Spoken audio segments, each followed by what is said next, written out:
Ouais, il fait un peu froid quand même. Il fait un peu froid quand même. Je vais faire ma première chemise. Et moi je suis en chemise. Ça va, ça reste un peu ouvert, c'est bien aussi qu'il y ait un peu d'air.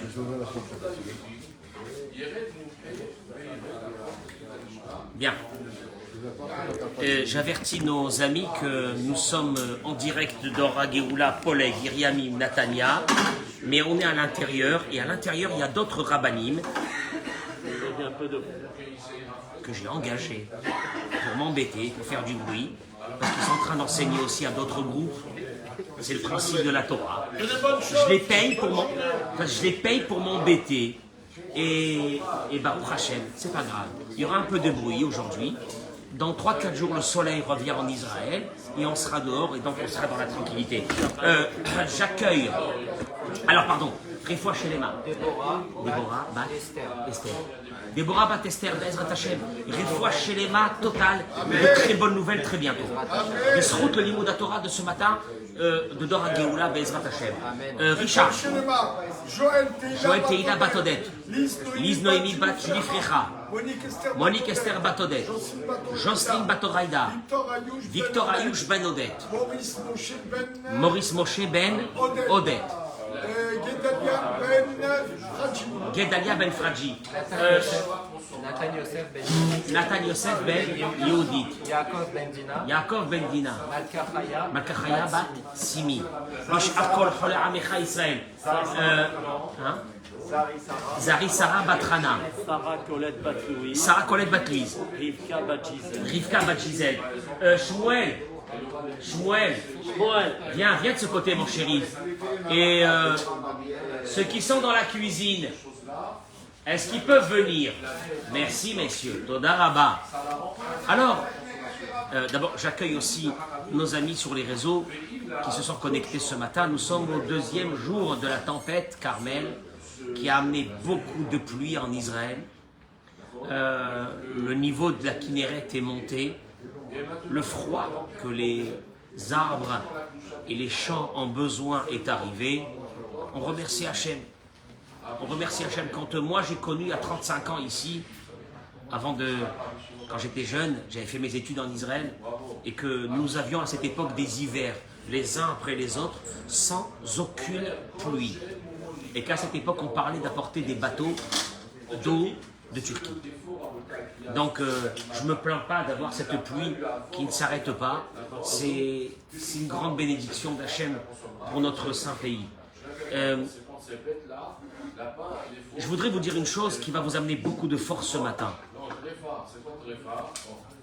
Quand on parle de Bitachon B'Hashem, d'avoir confiance en Dieu, nous allons voir que Rabbeinu Bachye ramène que pour avoir confiance en Dieu, il faut le connaître.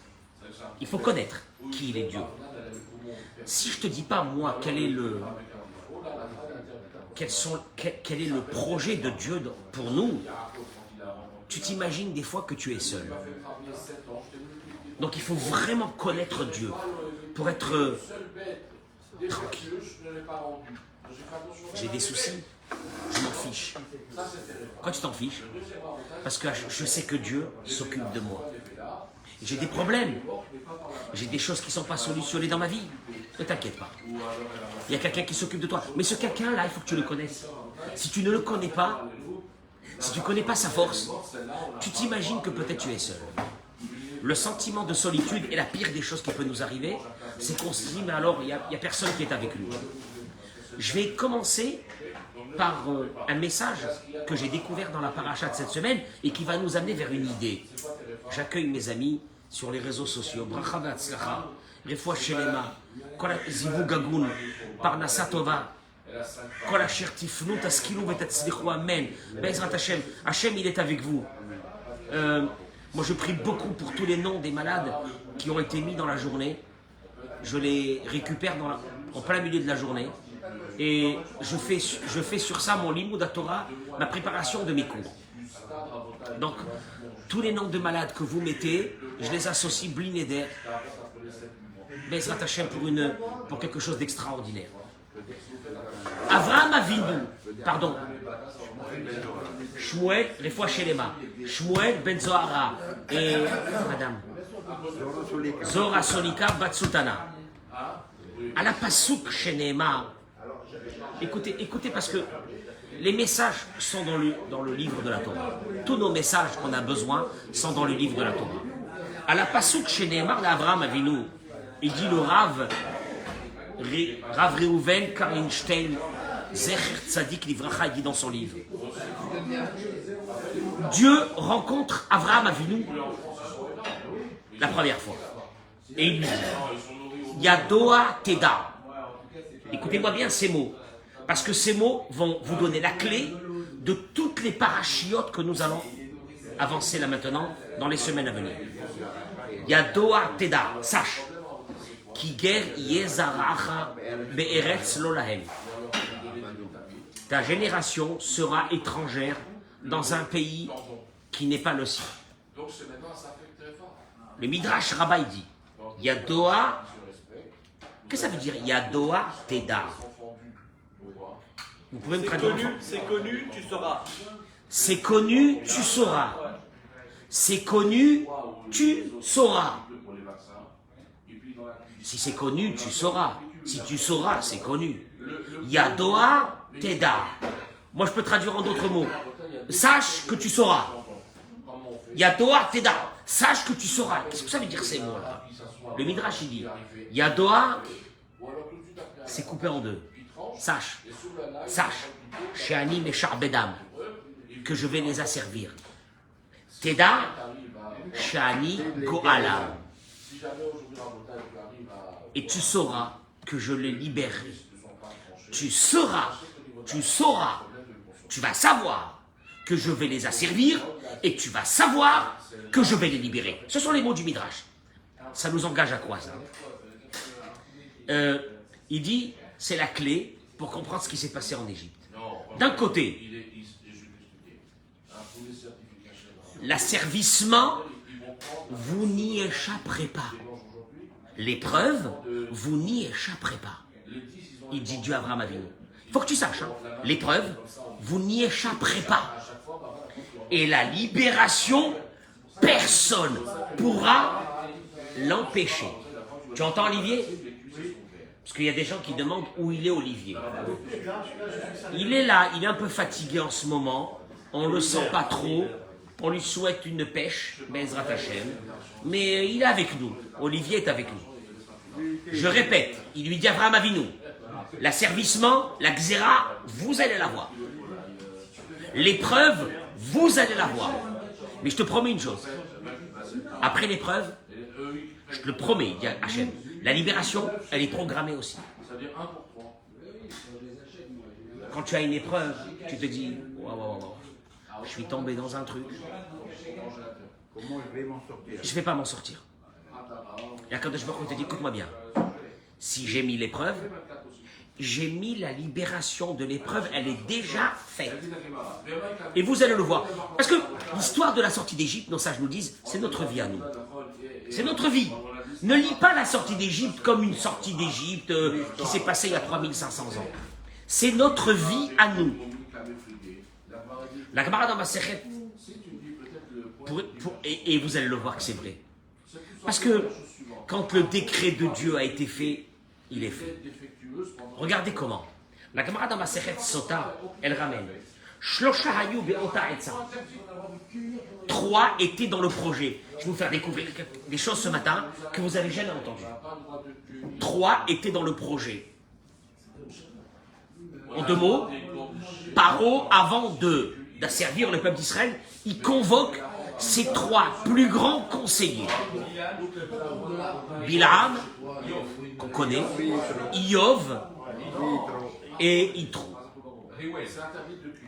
Bilam, la Gemara dit, qui a conseillé, va payer très cher, il sera tué. Iyov, il s'est tué, il le payera par des souffrances. Yitro, qui s'est sauvé. Moi j'arrête ici, hein. Yitro s'est sauvé. Eric, je te reconnais pas dans cette histoire. Pourquoi Yitro s'est sauvé? Tu t'es jamais posé la question? Ça fait 50 ans que je lis ça. Yitro s'est sauvé. Et je me suis jamais posé la question, pourquoi il s'est sauvé? Parce qu'il a dû sûrement donner un conseil contre l'avis de Pharaon. Mais je m'excuse, hein. Justement, Je m'excuse. Non, je m'excuse. Quand un roi demande à ses conseillers de donner des conseils, s'il y a un conseil qui ne convient pas au roi, j'ai jamais entendu que le conseiller s'est sauvé. il s'est sauvé pour Tu entends? Et tu entends? Non, tu entends? Il s'est sauvé. On a toujours entendu, Yitro, après avoir conseillé, s'est sauvé. Franck, pourquoi il a besoin de se sauver? Dis-moi, t'as vu toi une fois un conseiller qui se sauve? Pourquoi il se sauve? Et là, il donne à Reuven Karlinstein une analyse implacable. Il dit comme ça: Bilaam, lui, il a conseillé à Paro d'asservir le peuple d'Israël. D'ailleurs, pourquoi? Parce que Avanitra Malo, Penirbe, de peur qu'il va se multiplier et qu'il va. Ils sont là, ils sont en train de se dire, l'Égypte est à l'apogée de son économie. Tout l'or et l'argent du monde a été amené en Égypte. Il n'y a pas très longtemps, il y a quelques dizaines d'années, il y a eu la famine. Tu me suis? La famine a fait que tout le monde est venu acheter dans le grenier du monde qui était l'Égypte. Il va se passer quelque chose de très grave, c'est que les Juifs vont nous chasser du pays et ils vont récupérer toute notre fortune. C'est ça la menace, entre guillemets, c'est ça la menace de Pharaon. Avant d'avoir Pélé, il dit il y a quand même quelque chose d'extraordinaire. Bilaam, que lui, il voulait la destruction du peuple d'Israël. Mais pour lui, c'est quelque chose de très dégradant de dire à Pharaon de les asservir. Pourquoi? Qu'est-ce qu'il peut me dire pourquoi? Bilaam est connu que quand il maudit, la malédiction se réalise. Franck, tu te rappelles qu'on avait parlé de qui était Bilaam? Un homme qui a des pouvoirs pareils, a-t-il besoin de dire à Pharaon de les asservir? Qu'est-ce qu'il aurait pu faire à ce moment-là? Une malédiction et il termine avec le peuple d'Israël. Eh bien, il n'a pas fait. Et il dira à Reuven Karlinstein, pourquoi il n'a pas fait? Pourquoi il n'a pas fait? Simplement parce que Yadoa Teda. Yadoa qui veut dire sache que quoi? Je vais les asservir, le peuple d'Israël. Il lui a dit Abraham Avinu. Contre toute logique, première chose qui nous interpelle, c'est que Bilaam, à la place de dire à Pharaon de les asservir, qu'est-ce qu'il aurait dû dire à Pharaon? Je vais les maudire et on termine. Eh bien, il n'a pas fait. Pourquoi il n'a pas fait? Parce qu'il y a un décret. Et quand il y a un décret, plus rien n'est logique. C'est quoi le décret? Je vais les asservir. Terminé. Eh bien, je vais les asservir. Mais Bilaam ne se conduit plus selon sa façon qu'il aurait dû se conduire. C'est pas terminé. Iyov se tait. Pharaon leur a demandé qu'est-ce que je fais avec le peuple juif. Bilaam a dit il faut les asservir. Qu'est-ce qu'il fait Iyov? Il se tait. Et là, il y a un problème, il y a un vrai problème. La Gemara dans Baba Batra, Daf Tetvav dit Gadol aneemar be'Iyov yoter mima sheneemar be'Avraham. Je peux traduire en deux mots. Iyov, les superlatifs que Dieu a dit sur Iyov, les qualités que Dieu a dit sur Iyov sont plus grandes que celles qu'il a dit sur Abraham. Ok, mais regarde. Il a fait. Avraham Avinu, Dieu il a dit, Franck, Yadoa Teda, pardon, excusez-moi, Ki Ata Yadati, Dieu il a dit sur Avraham Avinu, Ata Yadati, maintenant je sais, Ki Yere Elokimata, que tu crains Dieu. C'est beau. Dieu il dit à Avraham Avinu, je sais que tu crains Dieu. Qu'est-ce qui est marqué sur Iyov, Franck? Ish, Tam, Veyachar, un homme complet, Yachar, droit, Yere Elohim, qui craint Dieu. C'est Dieu qui parle. Sarmera, il s'est éloigné du mal. Tout ça sur Iov. Iov, je te pose une question. Pharaon vous demande qu'est-ce que je fais avec les Juifs. Tu te tais? Toi le tzaddik, tu te tais? Réponse, Yadoa. Dieu il dit, quand j'ai décidé l'asservissement, il n'y a rien à faire, il n'y a plus de logique. Quand j'ai donné une xéra, un décret, il n'y a plus de logique. Bilaam qui aurait pu annuler le peuple d'Israël par une parole, ne le fait pas. Iov qui aurait dû défendre, ne le fait pas. Et qui c'est qui s'est levé, le seul? Yitro. Yitro, eh ben, Yitro a mérité que ses arrière-petits-enfants seront dans l'Ishkat Agazit. Ils feront partie du Sanhedrin, du peuple d'Israël. D'ailleurs, la Gemara dans Masechet Sanhedrin, Dafkouva avait dit que Amarlo Bilam, il est Yitro. Bilam, il a dit à Yitro, il a vu Vayar et Takeni, il a vu le Kini. Le Kini, c'est Yitro. Et il a dit, Etan Moshavecha, comment tu as mérité que tes arrière-petits-enfants feront partie du grand Sanhedrin en Israël?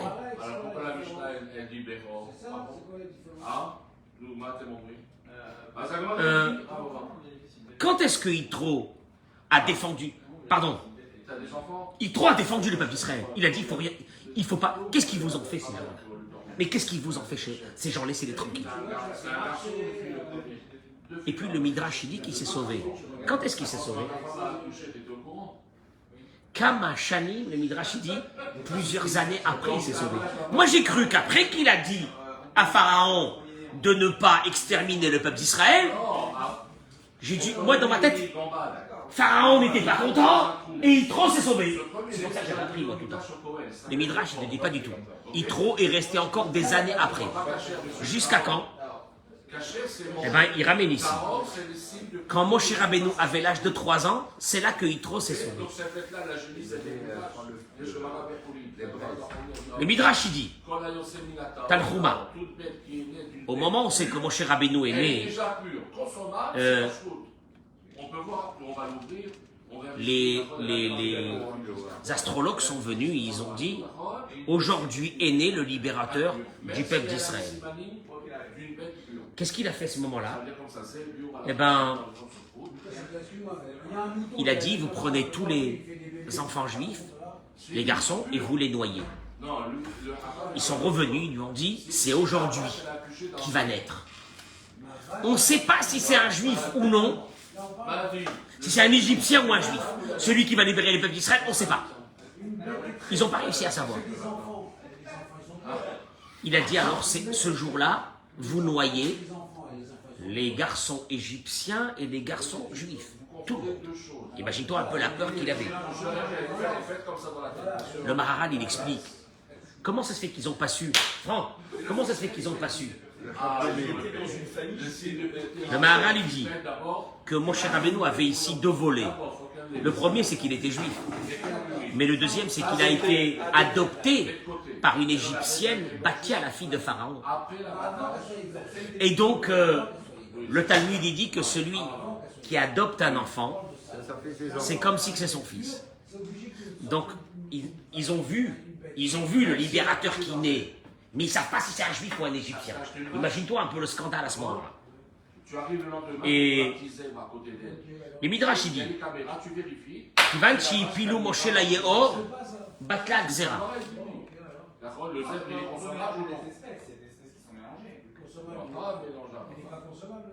Ils ont quand même rajouté à Pharaon quelque chose. Celui qui va libérer le peuple d'Israël va périr dans l'eau. Ils avaient raison ou non? Le bateau sur le rocher, il a assez la hasée.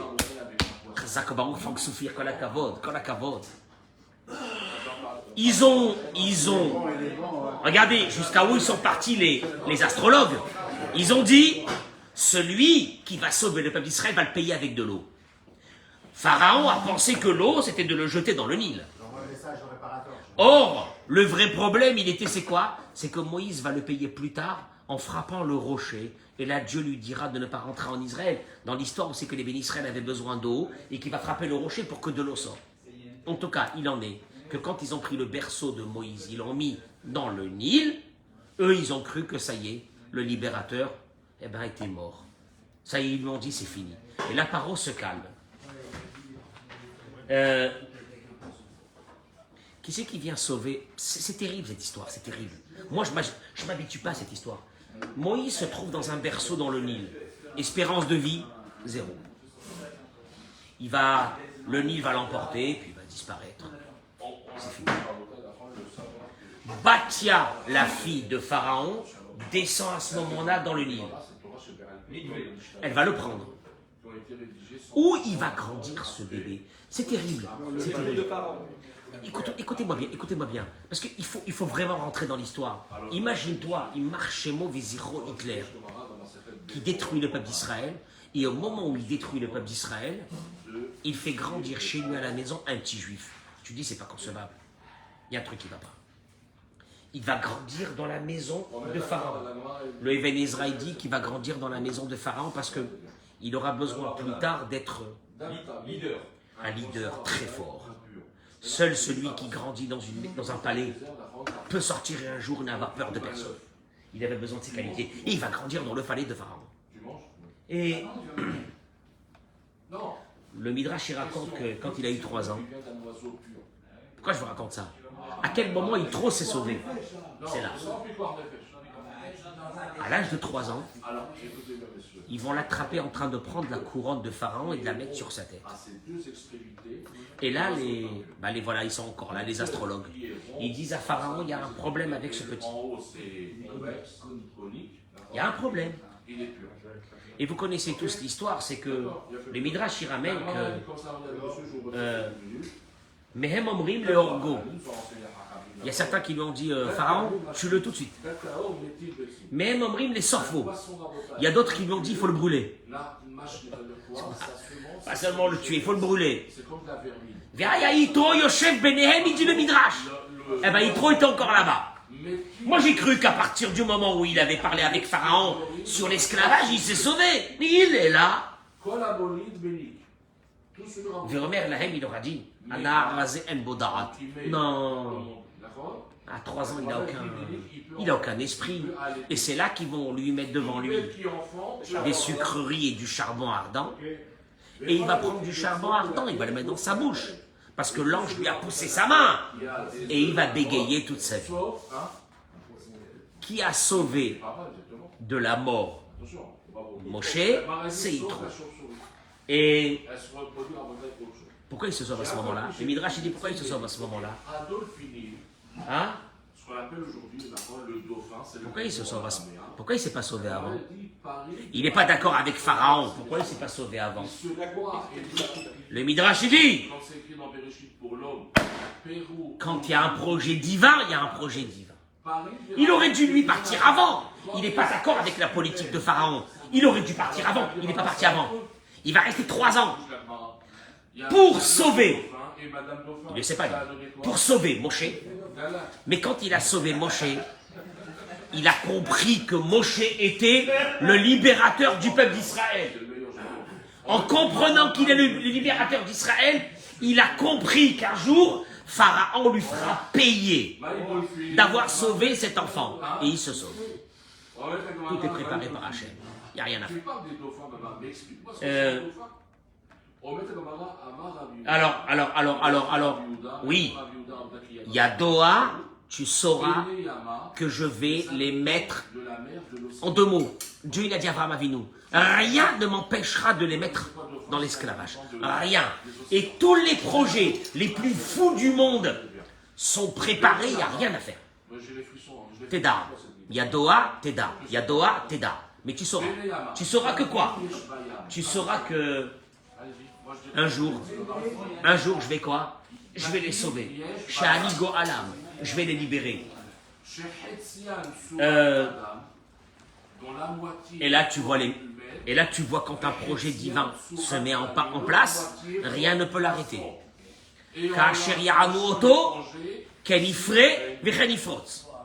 Quand Dieu dit, vous allez les asservir.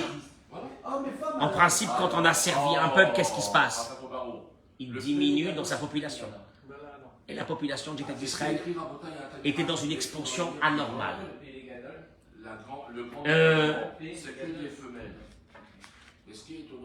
La libération, c'est déjà la naissance de Moshe.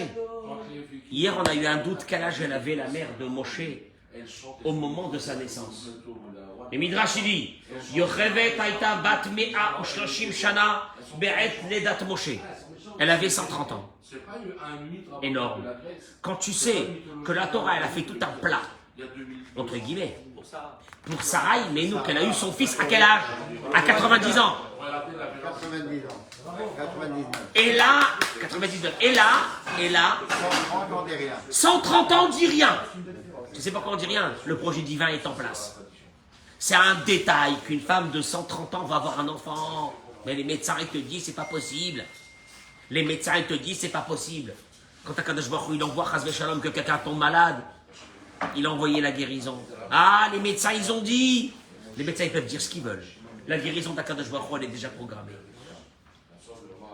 Que la fille de Pharaon descende. Elle voit un bébé dans un berceau qui pleure. Dis-moi, si la fille de Hitler aurait vu un bébé juif, qu'est-ce qu'elle fait? Sûrement, elle le tue. Vous allez dire peut-être qu'elle ne savait pas que c'était un bébé juif. Non, mais elle dit lui elle-même, Miyalde Aivrim Zé. Elle dit c'est un bébé juif. Mais t'es folle. Où tu veux l'amener? Un bébé juif, tu veux l'amener chez ton père, alors que ton père, ça fait des années qu'il se bat contre ce peuple. Il veut le massacrer. C'est une folie. Donc il n'y a plus de logique. Donc tu vois bien qu'à un moment donné, quand la Xéra d'Akadosh Baruch Hu, elle était la libération, la même chose. Comme au moment de l'asservissement, il n'y a pas de logique. Au moment de la Gézéra, il n'y a pas de logique. Bilam se conduit de façon anormale. Iyov se conduit de façon anormale. Tu te dis, c'est pas possible. Il y a un truc. Il y a un truc. La Xéra, quand elle doit arriver, elle arrive. Et la libération, quand elle arrive, Pareil. alors il n'y a plus de logique. Tu sais ce que ça veut dire, il n'y a plus de logique? Dieu, il est prêt à renverser le monde pour sauver quelqu'un. On l'amène chez Pharaon. Il a une nourrice. C'est sa mère. Maintenant, l'histoire, elle est extraordinaire. C'est qu'à un moment donné, dit le Midrash, on a amené au domicile de la nourrice, on a amené Moshe. Chez qui se retrouvait Moshe? Dans quelle maison? Chez sa mère. Chez sa mère et chez son père. Et pendant qu'il mangeait chez sa nourrice, qui lui enseignait la Torah? Son père. Son père Amram. Ah bon? Ah bon? Oui. La preuve, c'est qu'à l'âge de 20 ans, quand il va sortir et qu'il va tuer l'Égyptien, il le tue Beshem à Mephorash. Eh mon pote, c'est un level. Shem à Mephorash, le vrai nom de Dieu. Pour connaître le vrai nom de Dieu, ça devait déjà être un Gaon en Torah. Rien n'est normal. Il est sauvé, il grandit dans la maison. C'est pas possible. Une nourrice, il va revivre chez ses parents tranquillement. Personne ne se pose des questions à un moment donné. Il n'y a rien. Akadosh Baruch Hu, il a dit, quand moi je mets un pépin, un problème, personne ne m'empêchera. Quand je décide de l'enlever, personne ne m'empêchera. Et là, je termine par une chose qui dit Rabbeinu Bachye, parce que c'est la chose la plus importante si vous voulez m'écouter. Il dit, Rabbeinu Bachye dans son livre Robot al-Bavot, il dit la chose suivante, parce qu'il faut se renforcer un peu dans ce bitachon et dans cette émouna. Il dit, Misheno mevin et kdulat aboré vetuvo. La méconnaissance de qui est Dieu fait de nous qu'on n'arrive pas à avoir confiance en lui. On ne le connaît pas. Et Chad Mehem, il dit, le Ravigal Cohen, il a écrit un livre extraordinaire qui s'appelle Sha'ar HaBitachon HaMevoar. Il explique le Sha'ar HaBitachon qui a des chapitres du livre de Chovot Al-Vavot, le devoir du cœur de Rabbeinu Bachye. Il explique, il dit comme ça. Et Chad Mehem, l'un des problèmes qui fait qu'on n'a pas de confiance, on vit dans une angoisse. On vit dans une angoisse, on a peur. C'est parce qu'on n'a pas confiance en lui. Et la raison pour laquelle on n'a pas confiance en lui, te dit, c'est Choser Akarat Aboré. On ne le connaît pas. Kelomar, Adam lo mekiret rachamav agdolim shel haboré haolam. On ne connaît cette méconnaissance de la miséricorde divine, on ne la connaît pas. Au mechamatkar, et c'est pour cela, au choshev kol hazman, il pense tout le temps, shakadosh baruch hu mitneg imo be'achzariyut. Lui, il pense que Dieu, dans les choses qu'il lui a envoyées dans sa vie, les épreuves, c'est que c'est de la cruauté. Ve'eno muda klal, il dit le chobot al vavot, Rabbeinu Bachye, il n'est même pas conscient. Atkama shachem itbarach, shamar, combien Dieu l'a protégé, ve'shomer alav, et il le protège. Miyom biatol haolam ad'ata, depuis qu'il l'a mis dans le monde jusqu'à maintenant. Ou mitorkar, nimna, comme tu as cette méconnaissance de savoir que celui qui t'a maintenu en vie jusqu'à aujourd'hui, c'est Boré Olam. Alors, c'est normal que tu ne le connais pas, c'est normal que tu n'as pas cette confiance. Adam, shelo yodea shu biyadayim shel Hashem yitbarach bilvad. Celui qui ne sait pas, celui qui n'a pas conscience qu'il est dans les mains de Dieu, 24 heures sur 24. Ve'en af koach acher ba'olam she'achol la'azor lo be'emet. Tu veux que je te dise, il n'y a rien dans le monde, il n'y a aucune force qui peut t'aider à part lui. Alors, celui qui ne connaît pas ça, il ne pourra pas avoir confiance en Dieu. Le fait de ne pas le connaître, qu'est-ce que tu te dis? Ah, où il est lui? Où il est? Où il est? Où il est? Tu as dormi toute cette nuit? Tu as respiré toute cette nuit? Ton cœur, il a continué à battre toute la nuit? Ton cerveau a été irrigué toute la nuit? Tu t'es levé ce matin, je suis pas bien ce matin. Tu t'es levé comme ça? Tu sais pas qui c'est qui t'a maintenu en vie pendant tout ça? Si tu réfléchissais à ça un instant, donc tu te dis, Dieu qui me maintient en vie comme ça, donc j'ai confiance en lui. Velachem, plus tu vas apprendre à le connaître, à connaître sa miséricorde, que depuis que tu étais bébé, il t'a fait grandir. Un bébé, c'est un combat de la vie. Un bébé, tu te demandes comment il vit. Comment il vit? Son corps seulement commence à se mettre en place. Ses intestins, comment il vit? Depuis ce moment, il t'a protégé. Car plus tu travailles ce sentiment qui t'aime, parce que c'est lui qui te fait vivre, plus tu as confiance. Alors donc je mets ma confiance sur celui qui m'aime le plus, qui me sauve le plus, qui me garde le plus, qui me protège le plus. Mais ça il faut l'étudier, ça il faut l'apprendre.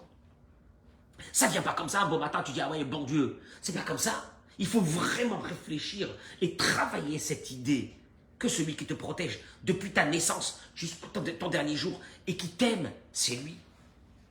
D'avoir Nosaf, je termine avec ça. Chez Gorem la Adam, chez l'Oliftar d'Aboré Olam.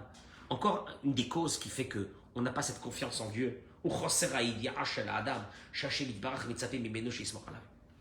Cette notion que nous on a perdue, qui est que Dieu te demande d'avoir confiance en lui. Dieu te demande d'avoir confiance en lui. Non, c'est pas ça. Chaque fois, il nous a ordonné qu'on lève nos yeux vers lui. D'ailleurs, Dieu, il lui dit, dans la Parnassa, il dit, Dieu, donnez le maaser ou Bechanouni Nabazot, c'est un verset, et mettez-moi à l'épreuve sur cette chose. Je veux avoir une relation avec vous. Je veux vous demander. Le pasouk dans Isaïe, dans le Pérec 26, il dit, Bitrou Badonai Aderad. Dieu, il dit, je vous en prie, ayez confiance en moi à jamais. Ayez confiance en moi. Klomar, ce qui veut dire, tellement il nous aime. Hachem, il te dit, je t'en prie, je t'ordonne, aie confiance qu'en moi. Ne crois pas que tu m'embêtes. Ne crois pas que tu vas m'embêter. Ne crois pas que tu vas me faire un travail en plus. Moi, je te maintiens, je te demande une seule chose. Moi, de toute façon, je te maintiens en vie à chaque instant. Je t'aime comme personne ne t'aimera dans ce monde. Mais je te demande aussi une chose. Aie confiance en moi. C'est comme quelqu'un qui s'occupe de toi du matin jusqu'au soir. Et à la fin de la journée, tu dis, je suis mort d'angoisse. Il n'y a personne qui est avec moi. Il te dit, mais comment? Je suis là, je suis en train de t'aider depuis ce matin. Tu me dis que tu es mort d'angoisse, mais aie un peu de confiance sur moi.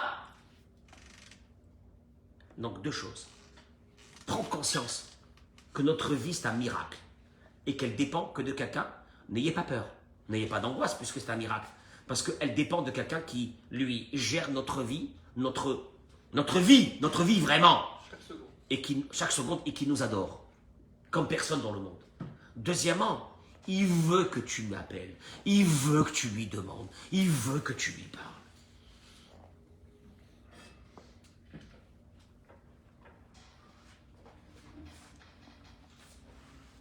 Ça, c'est ce qu'on appelle le yesod de la Emouna. Le connaître.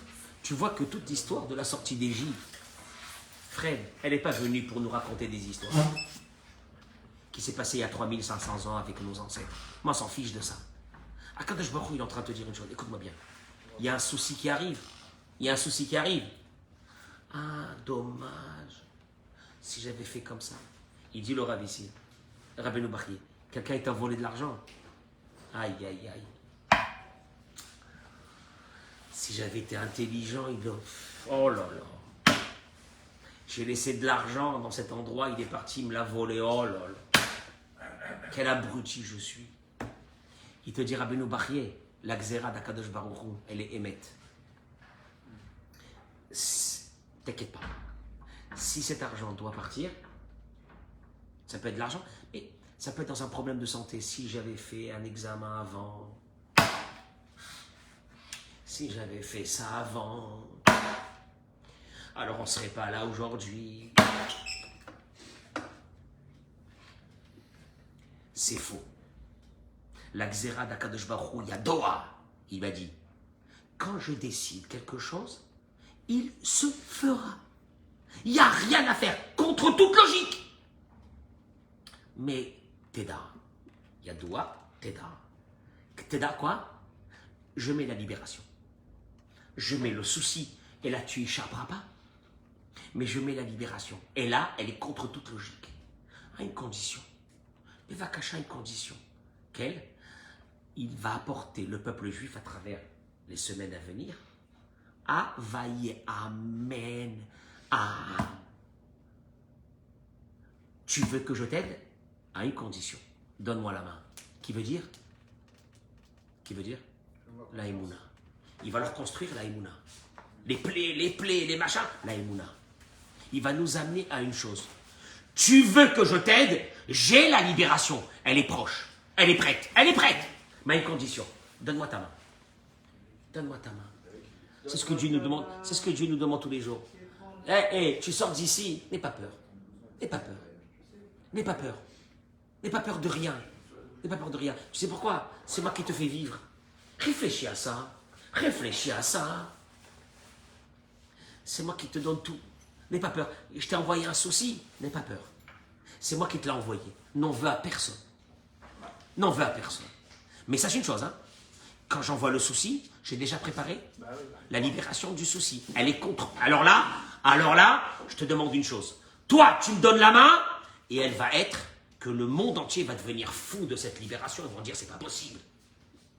Puisque moi, je peux tout faire. La nature n'existe pas chez moi. Alors quoi? Ça veut dire qu'on m'a volé de l'argent, je ne dois pas chercher à réparer? On m'a fait du mal, je ne dois pas chercher à réparer avec les femmes? Là-haut. L'argent qui a été volé, elle doit être volée. Elle doit partir. Elle doit partir. La Torah ne t'a jamais dit de laisser la porte ouverte et de dire au voleur de rentrer. En d'autres mots, si tu peux te défendre, tu te défends. Ça, c'est là, je t'adoute. Mais si c'est parti, si ça a été volé, après que ça a été volé, ça a été volé. Oui, si tu connais le voleur et tu peux récupérer ton argent, la Torah t'a jamais dit. Mais cette idée-là de dire aïe, aïe, aïe, aïe, aïe, aïe, aïe, aïe, aïe, si j'avais su. Aïe, aïe, je m'en veux. Je touillote. Akadosh Baruch Hu, il fait les choses. Et il a les libérations de ces choses-là, elles sont prêtes. Tout est prêt. C'est un travail qu'on doit faire. Tu sais pourquoi? Ça va te permettre de bien vivre ta vie. C'est tout.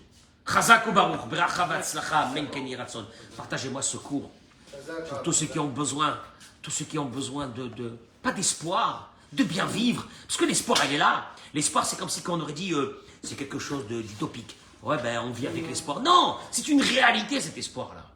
De vivre avec cette réalité. Chazak Baruch.